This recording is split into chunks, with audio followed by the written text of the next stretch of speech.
असली सपना कांग्रेस मुक्त भारत नहीं, आपका असली सपना मुस्लिम मुक्त विधायिका, ये आपने अपने अंदर कर लिया है। रोज हेट स्पीचेस होती हैं, रोज जो है इस देश में के अकलियतों को काट दो, इस देश के उनको मार दो, ये हो क्या रहा है? आप मुगल गार्ड का नाम बदलोगे, आप किसी बिल्डिंग का नाम बदलोगे, आप किसी सड़क का नाम बदलोगे, क्योंकि आपका अपना कोई इतिहास नहीं है, इसलिए आप दूसरों के इतिहास को भी बर्दाश्त नहीं करना चाहते। हमारे पुरखों ने कुर्बानियां दी है इस देश की आजादी की लड़ने के लिए, हमारे पुरखों ने इस देश को आजाद कराया है। आप लोगों का इतिहास कहीं नहीं था, आप सिर्फ इतिहास बदलने का काम कर रहे हैं। अगर किसी ने कोई क्राइम किया है, यू आर नॉट द जज, crime should be reported, FIR should be launch. यहाँ क्या हो रहा है? अगर आपकी सरकार है, अगर कहीं कोई क्राइम हुआ है, सही है या गलत है, क्राइम है भी या नहीं, आप बुलडोजर लेकर के पहुंच जाओगे। ये क्या है? क्या इसलिए इस देश को हमारे पुरखों ने आजाद कराया था? आप बेटी बचाओ बेटी पढ़ाओ की बात करेंगे। सबने देखा कि गुजरात चुनाव से पहले कैसे बिल्किस बानो के रेपिस्ट को जो है गुजरात की सरकार ने छोड़ा। ये बेटी बचाओ बेटी पढ़ाओ ये है क्या? आप करना क्या चाहते हैं? माननीय प्रधानमंत्री जब 2014 में आए थे, मुस्लिम कम्युनिटी को एड्रेस करते हुए कहा, एक हाथ में कुरान होना चाहिए और दूसरे हाथ में कंप्यूटर होना चाहिए। लेकिन कर क्या रहे हैं आप कि जो बेटियां स्कूल में पढ़ने जाती हैं, मदरसे में पढ़ने जाती हैं, उनकी स्कॉलरशिप भी, प्री मैट्रिक स्कॉलरशिप आपने खत्म कर दी। इस तरीके से आप बेटी बचाओ बेटी पढ़ाओ चलाएंगे। लगातार इस देश के लॉ मिनिस्टर जुडिशरी पर अटैक कर रहे हैं, डेली रोज जो है जुडिशरी को, सुप्रीम कोर्ट को धमकाते हुए नजर आते हैं। ये किस तरफ आप देश ले जाना चाहते हैं? हर चीज आपके हिसाब से चलेगी क्या देश में? अभी मेरे से यहाँ पहले भारत जोड़ो यात्रा करने वाले राहुल गांधी जी बोल रहे थे, उन्होंने बड़े विस्तार से अडानी जी के बारे में और सरकार के बारे में बताया। ये किसानों की बात करते हैं। उत्तर प्रदेश सरकार ने अभी तक नोटिफाई नहीं किया है कि गन्ना किस भाव खरीदा जाएगा और हजारों करोड़ रुपए चीनी मिलों पर बकाया है। सभापति महोदय, अभी मेरे से यहाँ पहले भारत जोड़ो यात्रा करने वाले राहुल गांधी जी बोल रहे थे, उन्होंने बड़े विस्तार से अडानी जी के बारे में और सरकार के बारे में बताया। मैं कहना चाहता हूं, किसानों की बात करती है सरकार, लेकिन उत्तर प्रदेश के अंदर इन्हीं की सरकार है। गन्ने का सीजन अक्टूबर में शुरू हो गया, हम फरवरी में हैं, अगले 1.5 महीने में खत्म हो जाएगा। गन्ना चीनी मिलों पर चला गया, लेकिन अभी तक गन्ने का भाव रेट तय नहीं किया सरकार ने कि किस दाम से किसानों का गन्ना खरीदा जाएगा। ये किसानों की बात करते हैं। उत्तर प्रदेश सरकार ने अभी तक नोटिफाई नहीं किया है कि गन्ना किस भाव खरीदा जाएगा और हजारों करोड़ रुपए चीनी मिलों पर बकाया है। सभापति महोदय, बेटी बचाओ बेटी पढ़ाओ बड़ी जोर का नारा इस सरकार ने दिया, और बेटी बचाओ बेटी पढ़ाओ में क्या कर रहे हैं? इनकी सोच देखिए सभापति महोदय। हरियाणा से ये नारा शुरू हुआ था, मुझे अगर याद होगा, और वहां का एक तथाकथित गुरु जिसके चरणों में इनके नेता जाकर के उसका प्रवचन सुनते हैं, वो कन्विक्टेड रेपिस्ट, उसको बार बार हर तीसरे महीने पैरोल पर लाते हैं और उससे प्रचार करवाने का काम करते हैं। नो, मैं किसी का नाम नहीं लेना चाहता, प्लीज। लेकिन मतलब इनका, आप देखिए सभापति महोदय, इनका क्या इनका आचरण है। आप बेटी बचाओ बेटी पढ़ाओ की बात करेंगे। सबने देखा कि गुजरात चुनाव से पहले कैसे बिल्किस बानो के रेपिस्ट को जो है गुजरात की सरकार ने छोड़ा। ये बेटी बचाओ बेटी पढ़ाओ ये है क्या? आप करना क्या चाहते हैं? और सभापति महोदय, हम जिस तरीके का आचरण, जिस तरीके का इन्होंने पिछले 9 साल का लेखा जोखा यहाँ हमें दिया। सर, आप कह रहे हैं कि माननीय प्रधानमंत्री जब 2014 में आए थे तो कह रहे थे कि मैं देखना चाहता हूँ, खासतौर से मुस्लिम कम्युनिटी को एड्रेस करते हुए कहा, एक हाथ में कुरान होना चाहिए और दूसरे हाथ में कंप्यूटर होना चाहिए। लेकिन कर क्या रहे हैं आप कि जो बेटियां स्कूल में पढ़ने जाती हैं, मदरसे में पढ़ने जाती हैं, उनकी स्कॉलरशिप भी, प्री मैट्रिक स्कॉलरशिप आपने खत्म कर दी। जो पीएचडी एमफिल करना चाहते हैं, मौलाना आजाद नेशनल फेलोशिप आपने खत्म कर दी। देश के 90 जिलों में संचालित मदरसा आधुनिकीकरण योजना के लिए इस जो अभी बजट आया उसमें मात्र 10 करोड़ जो का प्रावधान किया, जबकि देश भर के इन अध्यापकों के 5.5 साल का केंद्र अन्य सरकार पर शेष है जो लगभग 500 करोड़ रुपए है। इस तरीके से आप जो है बेटी बचाओ बेटी पढ़ाओ चलाएंगे। सभापति महोदय, बहुत जोर से कहा गया कि हर जिले में मेडिकल कॉलेज बना दिया गया या बन रहा है। मैं जिस जिले से आता हूं अमरोहा के अंदर, सभापति महोदय, मेडिकल कॉलेज तो दूर, जो सरकारी अस्पताल है बिल्डिंग बनी हुई है, लेकिन एक डॉक्टर नहीं है वहां पर, एक नर्स नहीं है।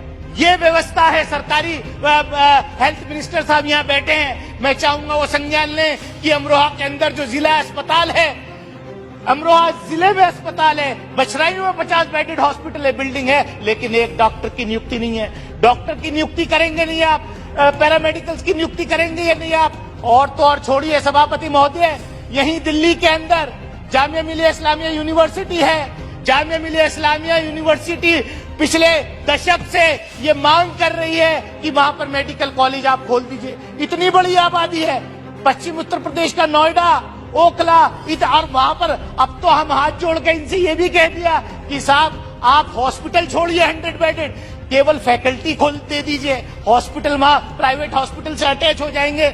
सभापति महोदय, मैं ये कहना चाहता हूं कि जिस तरीके से पिछले दिनों में लगातार इस देश के लॉ मिनिस्टर जुडिशरी पर अटैक कर रहे हैं, डेली का काम आप अखबार उठाकर देखिए, सुबह को मैं पढ़ता हूं तो केंद्रीय कानून मंत्री रोज जो है जुडिशरी को, सुप्रीम कोर्ट को धमकाते हुए नजर आते हैं। ये किस तरफ आप देश ले जाना चाहते हैं? हर चीज आपके हिसाब से चलेगी क्या देश में? ये क्या है? कोई सभापति महोदय, इस देश में हो क्या रहा है?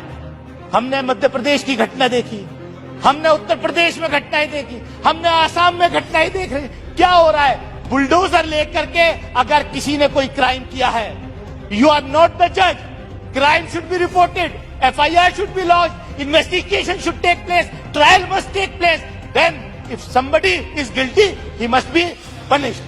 यहाँ क्या हो रहा है कि अगर आपकी सरकार है, अगर कहीं कोई क्राइम हुआ है, सही है या गलत है, क्राइम है भी या नहीं, आप बुलडोजर लेकर के पहुंच जाओगे। ये क्या है? क्या इसलिए इस देश को हमारे पुरखों ने आजाद कराया था? क्या इसलिए मौलाना आजाद ने जो है जामा मस्जिद की सीढ़ियों पर खड़े होकर के तकरीर की थी कि आप कहां जा रहे हो? जब देश का बंटवारा हो रहा था, इस देश के अंदर 20 करोड़ से ज्यादा अकलियत के लोग हैं और खासतौर से मुस्लिम माइनॉरिटीज हैं, आप कैसे ट्रीटमेंट करना चाहते हैं? मैं सभापति महोदय, मैं अपनी बात खत्म करूंगा। सभापति महोदय, आपने देखा पिछले दिनों किस तरीके का ट्रेंड इस देश में चल रहा है। आप अपनी पार्टी में आपका सपना, आप कहते हैं कि कांग्रेस मुक्त भारत, कांग्रेस ने गलतियां की थी इसलिए जनता ने हरा दिया। कांग्रेस अगर अच्छा करेगी, अब उनके नेता निकले भारत जोड़ो करने, जनता हो सकता है फिर आशीर्वाद दे दे, मैं उसमें नहीं पढ़ना चाहता। लेकिन आपका असली सपना कांग्रेस मुक्त भारत नहीं, आपका असली सपना विपक्ष मुक्त भारत, विपक्ष मुक्त भारत और मुस्लिम मुक्त विधायिका, ये आपने अपने अंदर कर लिया है। ये यहाँ भी हो रहा है। सभापति महोदय, मैं 2019 में चुन के आया अमरोहा से, मेरे साथ यहाँ 2 कुलीग बैठते थे, एक रामपुर रिप्रेजेंट करते थे, एक लक्षद्वीप रिप्रेजेंट करते थे। और समाप्त मैं समाप्त की ओर आ रहा हूँ। मैं वही आ रहा हूँ कि किस तरीके से लेजिस्लेचर में इस देश के अकलियतों को, खासतौर से मुस्लिम माइनॉरिटीज को डिनाई किया जाए। तो कोई केस हुआ, चुनाव का केस हुआ, उसमें बहुत स्पीड से कन्विक्शन करा दिया। आजम खान साहब यहाँ नहीं रहे, इस सदन के सदस्य हैं। लक्षद्वीप के फैजल साहब थे, उनका कोई केस चल रहा था, उसमें कन्विक्शन हो गया, आप वो सदस्य नहीं रहे। और सबसे गंभीर बात जो मैं कहने जा रहा हूं, आज ही जिस तरीके से कानून मंत्रालय कोर्ट को धमका रहा है और जिस तरीके से जुडिशरी में आज मद्रास हाई कोर्ट में कोई शपथ हुई, अगर इस तरीके के जजेस का रिकमेंडेशन होगा इस तरीके के जो हेट स्पीच करने वाले वो क्या न्याय देंगे? सभापति महोदय, I am concluding in 30 seconds. Don't make any comments against the judiciary. It's not fair. That will be looked into. I am not taking. Cannot be. Sir, I am not taking any name. I am just saying कि अगर इस तरीके के लोग होंगे तो क्या न्याय की उम्मीद करेंगे? और मैं आपके माध्यम से सिर्फ इतना कहना चाहता हूं, हम दिल्ली के अंदर खड़े हैं, बोल रहे हैं, यहाँ पर देश की राजधानी में ये संसद भवन है और यहाँ से 2 किलोमीटर दूर रोज हेट स्पीचेस होती हैं। रोज जो है इस देश में के अकलियतों को काट दो, इस देश के उनको मार दो। ये हो क्या रहा है? अभी 2 दिन पहले एक तथाकथित साधु ने, मैं साधु नहीं कहूंगा क्योंकि साधु जो होता है वो तो बहुत ही दयालु होता है, साधु नहीं कहूंगा, तथाकथित साधु, सो कॉल्ड साधु जो है वो सरेआम कह रहा है कि मैं 83 साल का हूं, मैंने 80 मर्डर किए हैं। लेकिन आपने, दिल्ली पुलिस ने आज तक कोई अरेस्टिंग नहीं की, उल्टा जो मीडिया उसको दिखाने की कोशिश कर रहा है उसको नोटिस भेज दिया आपने। आप करना क्या चाहते हैं?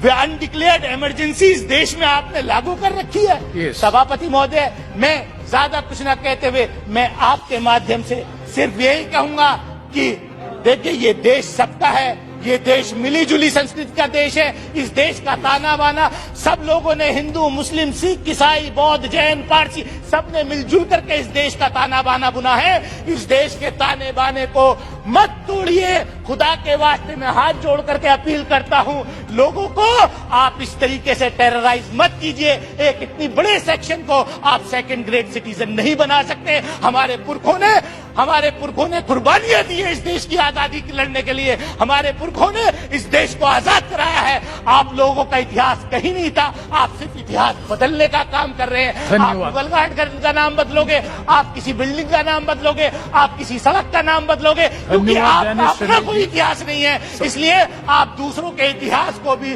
बर्दाश्त नहीं करना चाहते। मैं इन्हीं शब्दों के साथ एक बार फिर महामहिम राष्ट्रपति जी का मैं धन्यवाद अदा करता हूं कि उन्होंने हमको संबोधित किया। बहुत बहुत शुक्रिया सभापति महोदय। धन्यवाद।